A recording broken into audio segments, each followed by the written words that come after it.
আ ঠাকুর বলেছেন যে শ্রী ঠাকুর কয়েকবার বলেছেন, জীবনে যে যেটাকে ভালোবাসে সেই রাস্তায় তাকে আ আর যে যেটা ভালো বলতে পারে যাতে যে কাজটা যে ভালো পারে সেই কাজটা তাকে করতে দিতে হবে। আমার শ্রদ্ধা অজয় দেব সুন্দর করে ঠাকুরের কথা বলছিলেন। শুনছি, কিছুটা শুনেছি। সত্যিকারের যেটা ঠাকুরের ফিলোসফিতে আছে, আইডিয়ালে আছে, সেই কথাগুলো গা ধরে তুলছি।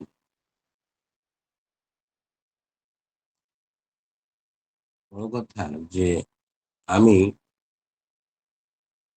ঠাকুরকে ভালোবেসে ঠাকুরের কথা নিয়ে কটা বলতে পারলাম, কটা জিনিস আমি জানতে পারলাম।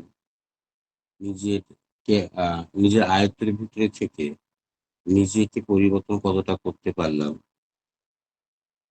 এটার চেয়ে বড় ম্যাটার এইটাই করে যে আমি একটা কারো কথা শুনে, কারো ঠাকুরের ইষ্ট প্রসঙ্গটা শুনে কতটা পরিবর্তন নিজেকে করতে পারলাম। এইটা বড় ম্যাটার। যে আমি ঠাকুরকে ধরে বা আমি একটা লোকের ইষ্ট প্রসঙ্গ শুনে যেকোনো কেউ হতে পারে। সে আমার অজয় দা হতে পারে বা অন্য যেকোনো মানুষই হতে পারে। তার ইষ্ট প্রসঙ্গটা শুনে, ঠাকুরের কথা শুনে আমার জীবনে আমি কোন জিনিসটাকে পরিবর্তন করতে পারলাম। আমার মধ্যে যে আমিটা আছে। ঠাকুর বলেছেন যে, "এমন কোন লোক নেই যার মধ্যে আমি নেই।" ঠাকুর সবসময় বলেছেন, ঠাকুরের জীবনে দেখা যায় ঠাকুর কিন্তু আমির জায়গায় মাকে বসিয়েছেন। যা আছে আমার জীবনে মা আছে। কিন্তু ঠাকুরের জীবনে কোনদিন আমি ছিল না। আর আমরা তার সন্তান হয়ে, তার শিষ্য হয়ে, তাকে ভালোবেসে আমাদের জীবনে কিন্তু আমরা আমিটাকে ছাড়তে পারি না।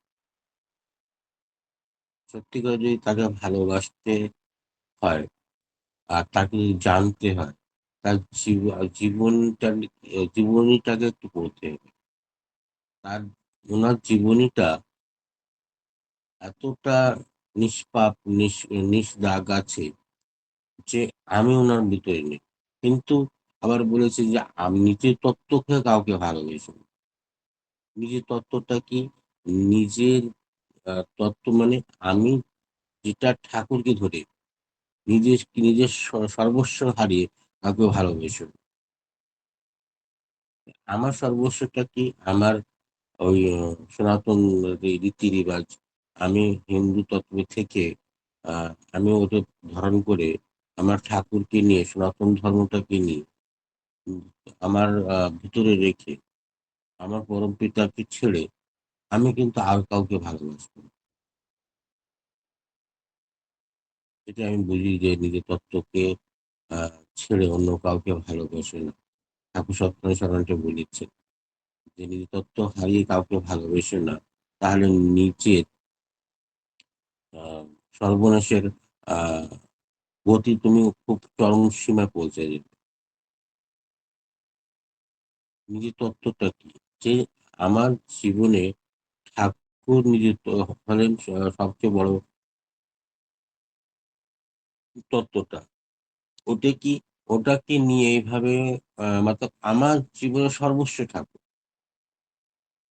এই ভাবটা, এই মননটা, এই চিন্তনটা যদি সত্যিকারে মনে রেখে গাঁথা যায়, তাহলে কিন্তু আ সত্যিকারে তাকে ভালোবাসতে শিখতে পারবো। আর তাকে নিয়ে জীবনে চলে অনেকটা রাস্তা, দুর্গম রাস্তা অন্ধকারের থেকে আমরা কিন্তু আলোর দিকে খুঁটি, খুঁটি পায়ে করে কিন্তু এগিয়ে যেতে পারি। ১০ জনের দরকার নেই, ১০ টা কথার দরকার নেই, ১০ জনের ফিলোসফি দরকার নেই। মাত্র একটা ফিলোসফি হলে হবে। আ তাকে ধরতে হবে, তাকে ভালোবাসতে হবে।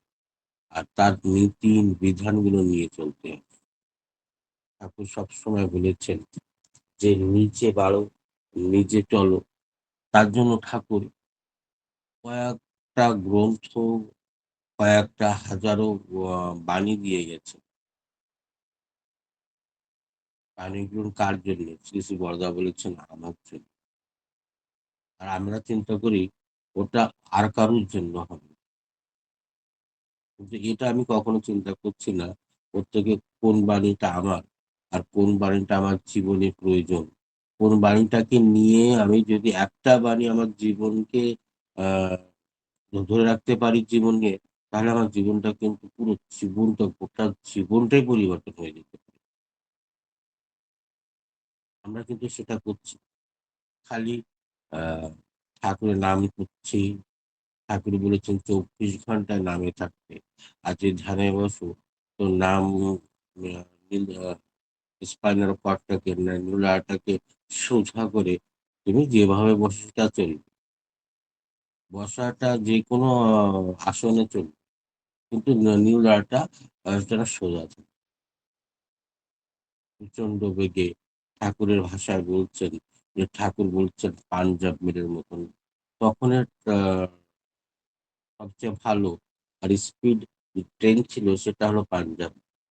খুব স্পিডে খুব দ্রুত বেগে আ চলতেন। হাওয়ার বেগে চলতেন।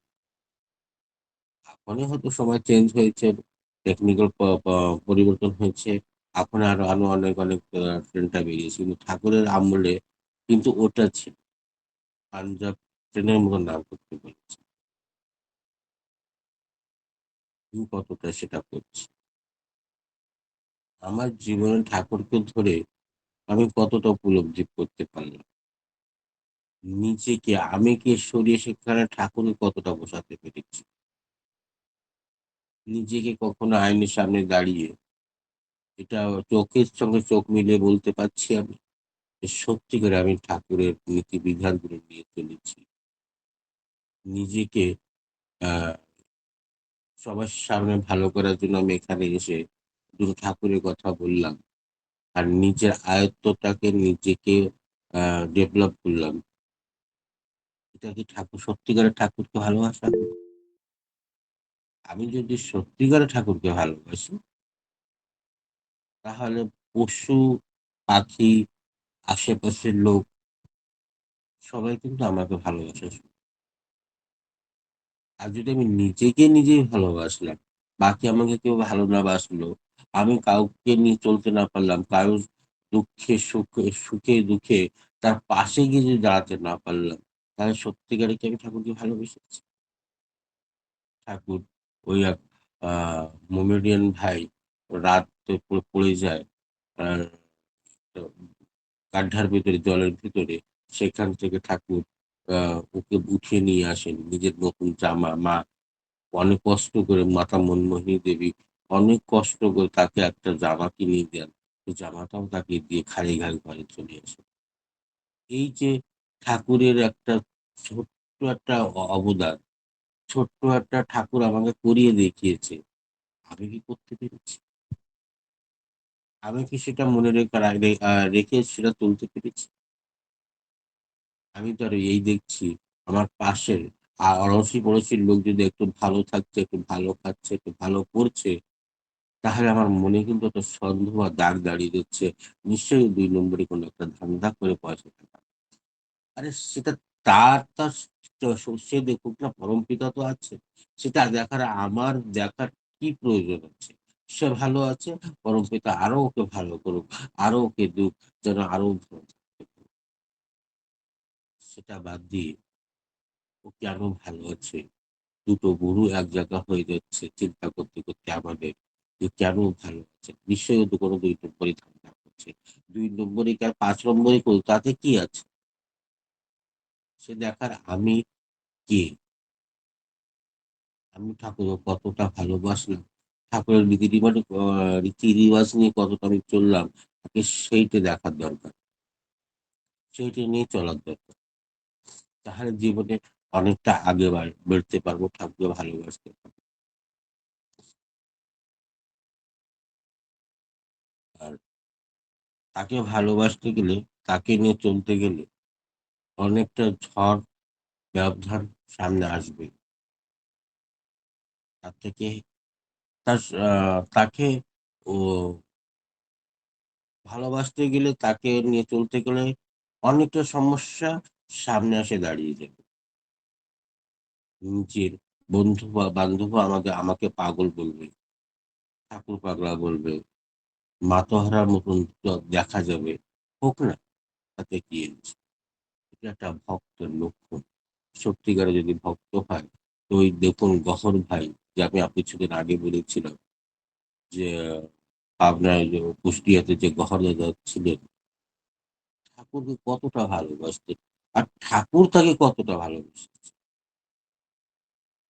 যে তখনের আমলে এক আনা দু আনার একটা ধুতি ঠাকুরকে পাঠিয়ে দিয়েছেন একজনের একটা গুরু ভাইয়ের হাতে, বিষ্ণুদার হাতে পাঠিয়ে দিয়ে বলছে, এটা বলবেন আপনার গহর পাঠিয়েছে। ওখানে শব্দটা কি লাগিয়েছে, আপনার গহর পাঠিয়েছে। আমি হলে বলতাম সঞ্জয় গোলদার পাঠিয়েছে, এটি ঠাকুরকে বলবে। মতলব আমি মানে আমি ঠাকুরকে দাস বানিয়ে ফেলেছি, যে সঞ্জয় গোলদার পাঠিয়েছে এই ধুতিটা, ঠাকুরকে বলবেন। আর আমার গহর দাদা কি বলছেন, আপনার গহর পাঠিয়েছে।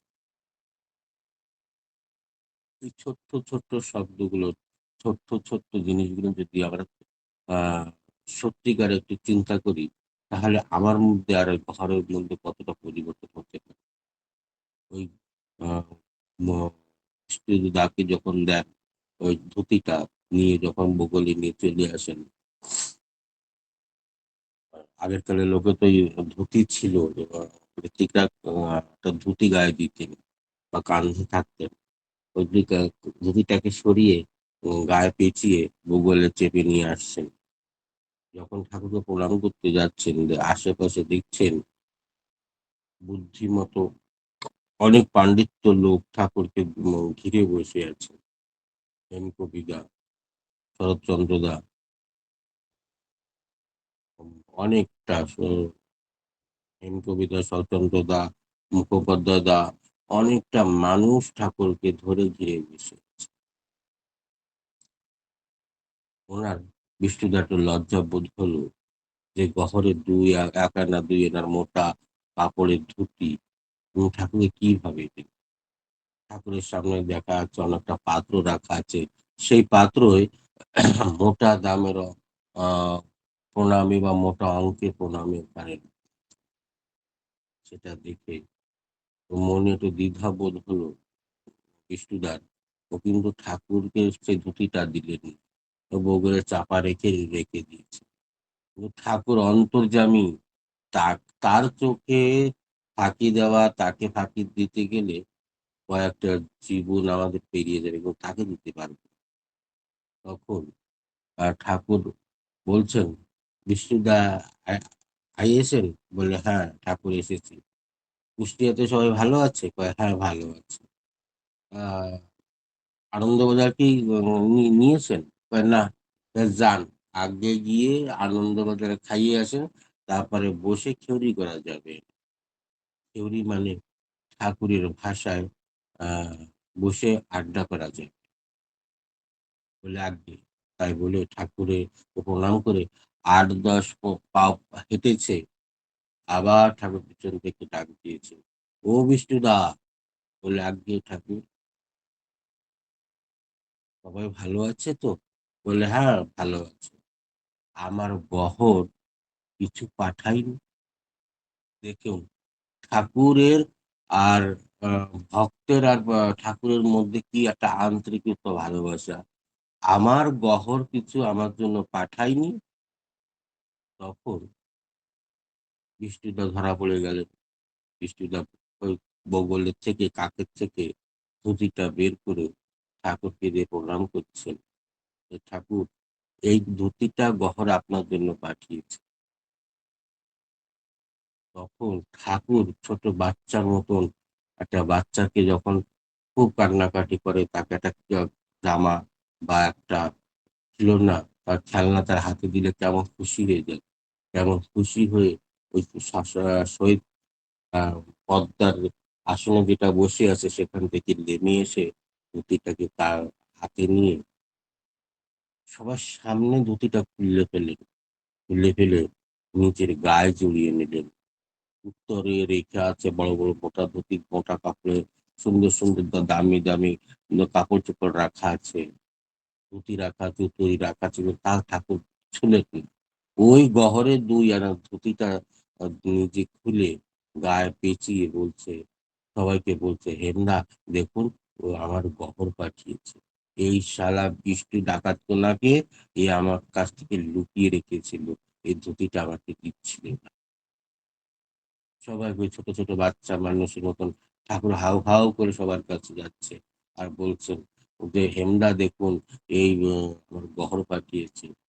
এই বিষ্টু ডাকাতগুলাকে এ আমাকে কিন্তু এই ধুতিটা লুকিয়ে রেখেছে।"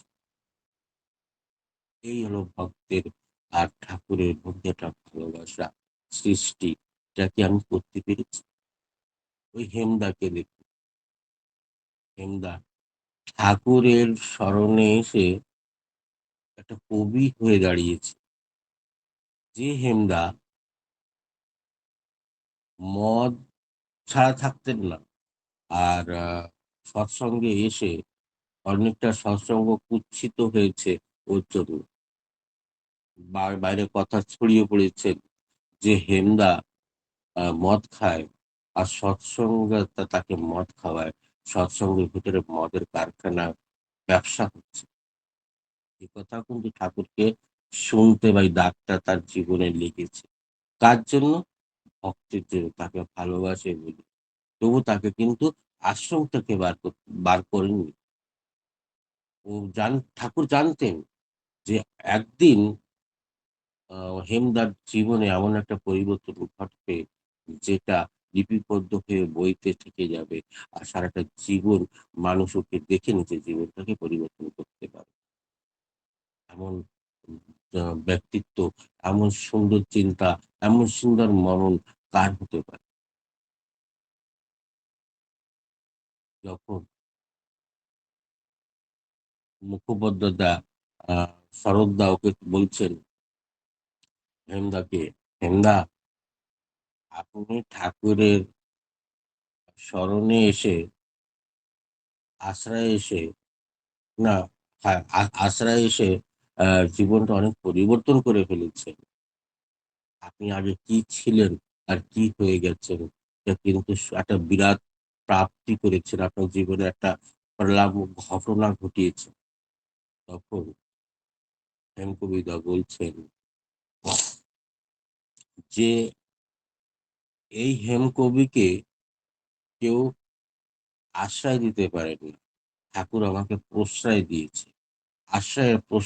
প্রশ্রয়ের ভিতরে কিন্তু আকাশ পাতালের আ ব্যবধান আছে, চিন্তন আছে। যে ঠাকুর আমাকে আশ্রয় দেয়নি, ঠাকুর আমাকে প্রশ্রয় দিয়েছে। তবেই হেমকবিকে মানুষ করতে পেরেছি। তবেই হেমকবি পরিবর্তন হয়েছে। হেমকবি একটা ভক্ত কবি হয়ে দাঁড়িয়েছে। ঠাকুর আমাকে প্রশ্রয় দিয়ে এটা করেছে। আশ্রয় ঠাকুর জয় হেমকবি গুরু বাবা। জয় গুরু। অনেকটা সময় মনে হয় হয়ে গেছে। জয় গুরু।